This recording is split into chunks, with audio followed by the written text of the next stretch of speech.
Been kicking the can down the road for a couple of decades now, going from bubble to bubble. And that includes when Trump was president the first time. I remember when I voted for Trump, I was hoping that maybe he would actually be able to cut government. And the fact that he wasn't a politician, he would not behave like one. I was wrong on that. But he ran on a platform of cutting government, reducing government spending. He had something called his penny plan.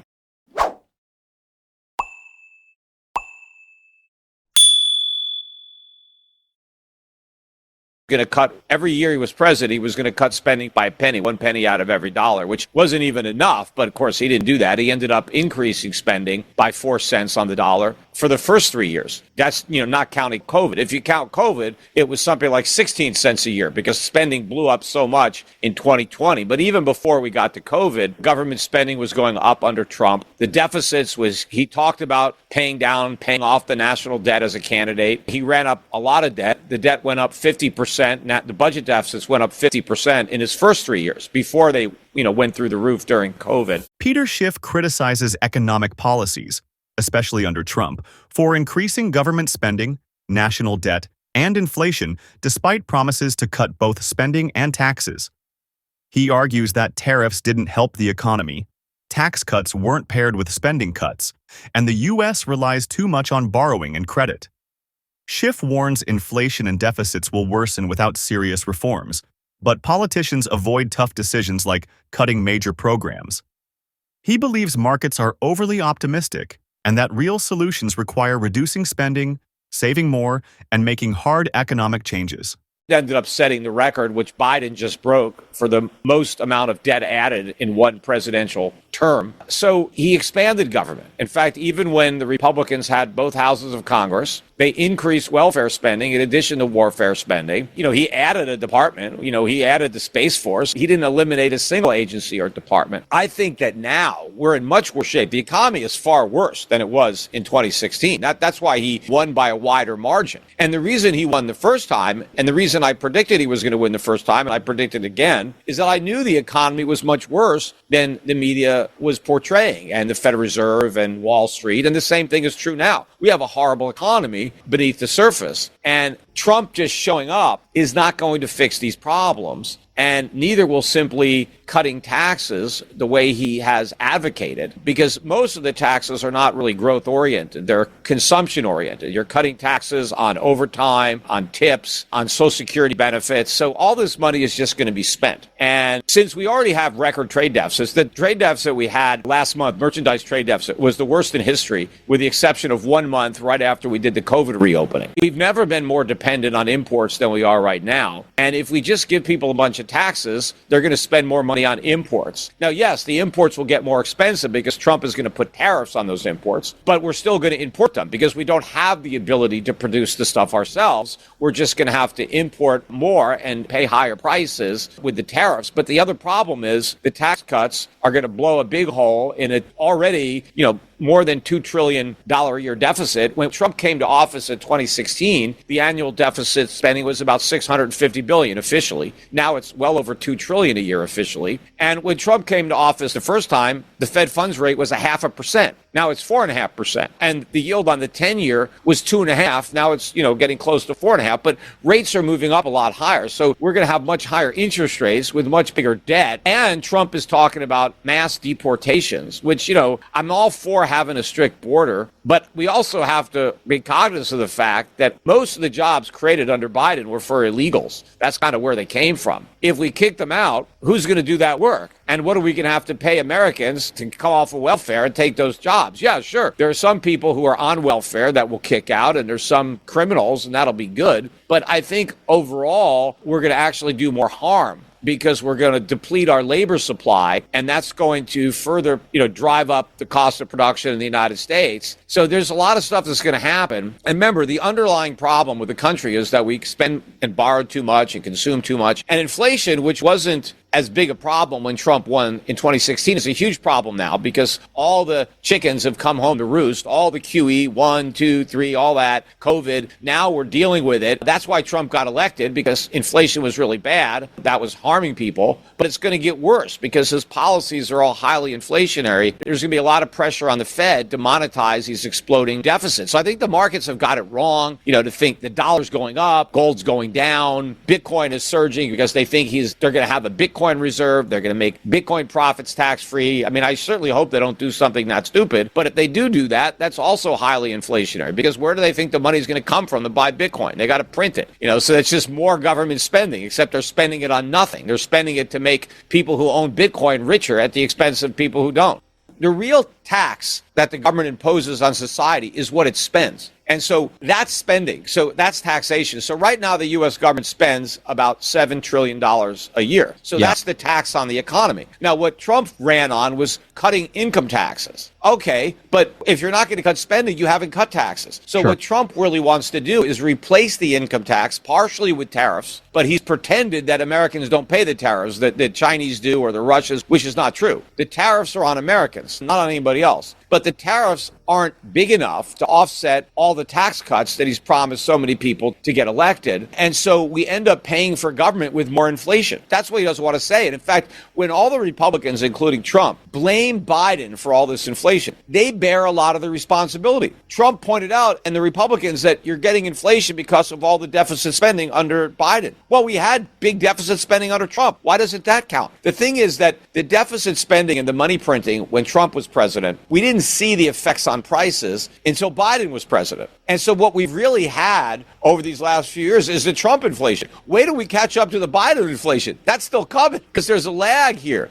between printing all that money. Let's talk and about the effect that. it has on prices. I've always put more blame on the Fed for enabling the policy. And now, not only does the Fed enable the policy, but Powell refuses to criticize the policy. I mean, Powell is hanging, behind this supposed independence of the Fed to say that we can't even speak critically of the government. Not what an independent Fed is. Independent Fed doesn't mean that you don't criticize the government and you don't comment on fiscal policy. An independent Fed means that you are free to criticize the government and to comment on their fiscal policy when you think it's bad. That's why the central banker is supposed to be independent. But to say, we're independent, so we have to keep our mouths shut. We can't talk about any mistakes that we believe the government is making. We can't comment on the deficits, that is sheer nonsense. And if you go back to Paul Volcker, who everybody agrees was a good Fed chairman, he was very critical of the government. He didn't have any of this BS that he couldn't comment on fiscal policy. He commented on it all the time.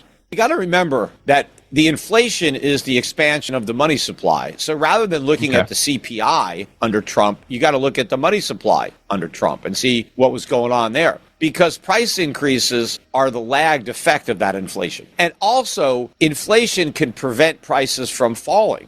Falling prices are a good thing, right? It makes things less expensive. Everybody wins. But inflation can prevent prices from falling. That doesn't mean it's not doing harm. It's making things cost more than they otherwise would have. But we were going to get a lot higher inflation even if we didn't have the pandemic, based on the policies not only of Trump, but on the policies of Obama, who preceded Trump. The Fed was doing QE1, QE2, QE3, and they didn't even start raising interest rates, really, until after Trump was elected. So, by the time he got into office, there had been 2 hikes, but I think both of them were after the election. And so up until the time, really, Obama left, rates were still at 0. And, of course, they quickly returned to 0 later in his presidency once COVID hit. But I think the reason that you're not going to see the low rates of CPI that we saw during his first term is all the pent-up inflation is now surfacing, right? All the years of money printing is now showing up, in consumer prices. And I think that is going to accelerate, especially when the Fed goes back to quantitative easing, which I believe they will, because I think that the only way that they can stop long-term rates from rising is to go back to quantitative easing. Right now, they're still doing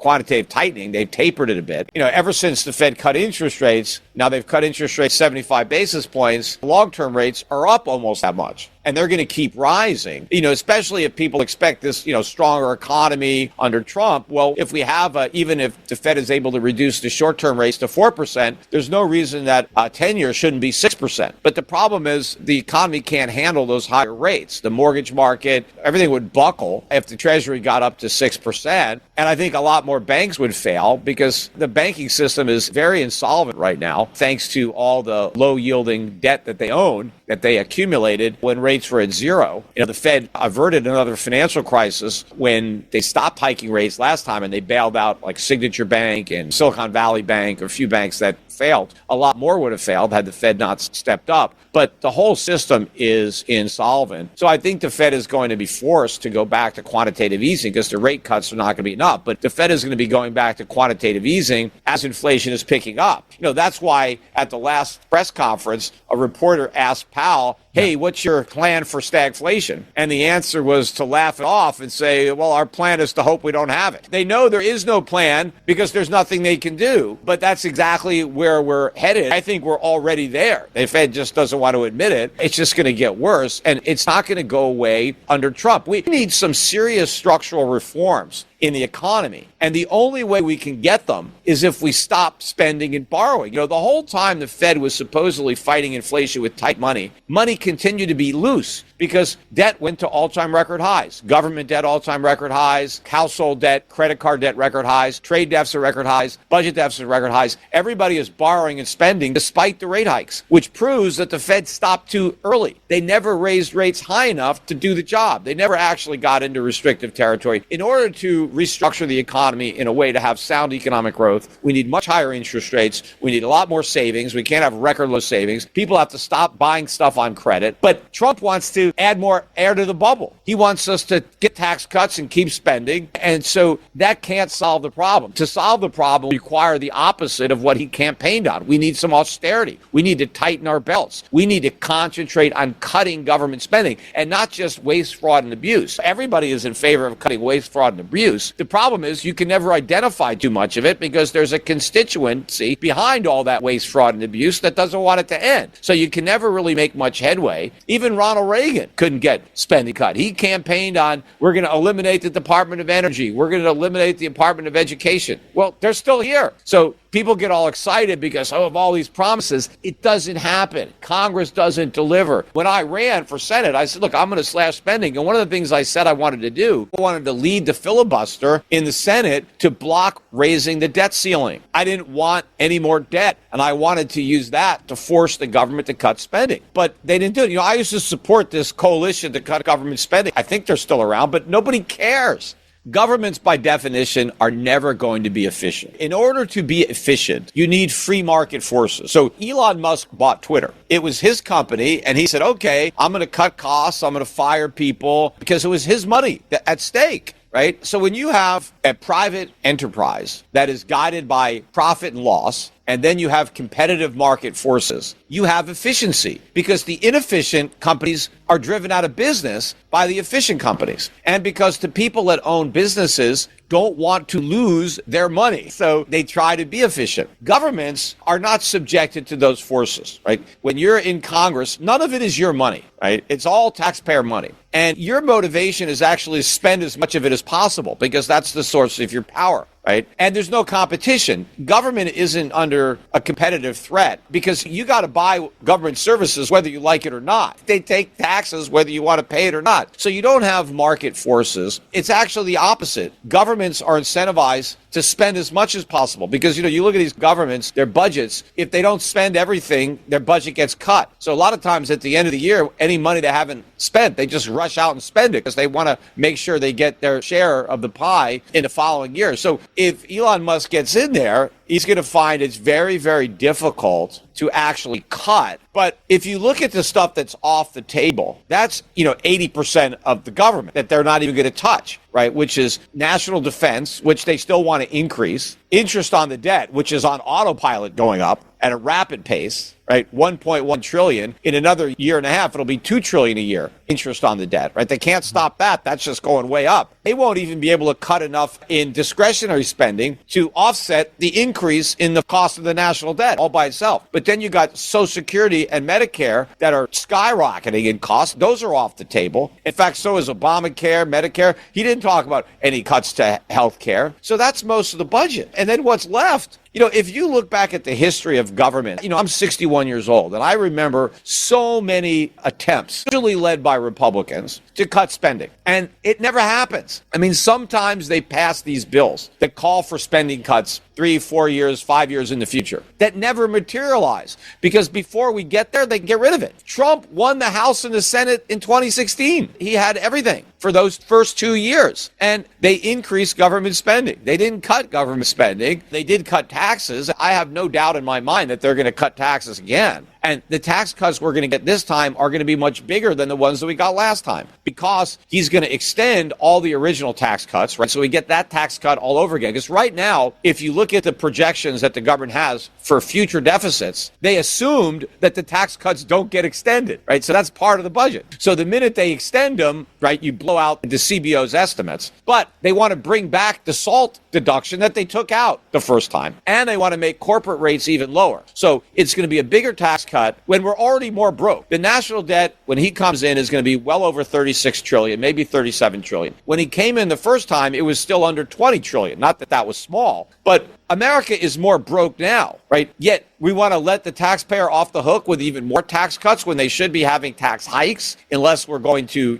slash spending, which we're not going to do. But in addition to all those, he never talked on the campaign trail the first time about exempting Social Security from taxes. That's a huge increase in Social Security benefits. He never talked about no tax on tips or no tax on overtime or no tax for teachers, no tax for firefighters or policemen or veterans. I mean, you're talking about an enormous amount of money. Yes, he's promising tariffs, but we still have the old tariffs. The tariffs he put in initially, most of them are still there. Biden never got rid of them. Now, those tariffs didn't turn the economy around before. They didn't even turn our trade deficit around. We have record trade deficits with those tariffs. The trade deficits didn't go down. We didn't bring manufacturing home. We've been in a manufacturing recession for years. And so the tariffs aren't going to change that. They may even worsen that. There's a lot of problems that everybody is overlooking with all the euphoria, particularly market euphoria. Because again, the markets get way ahead of itself because, the markets will do anything if people are betting on it, right? Money is flooding in, but they're betting on something that's not going to happen.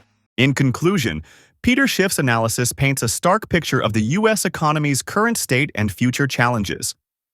He argues that without meaningful reforms, the cycle of borrowing, spending, and inflation will only deepen. While tax cuts and short-term fixes may appeal politically, they don't address the core issues. True change demands tough decisions, including cutting government spending and promoting savings. As Schiff warns, it's time to confront economic realities and choose sustainable solutions over quick wins, ensuring long-term stability for future generations.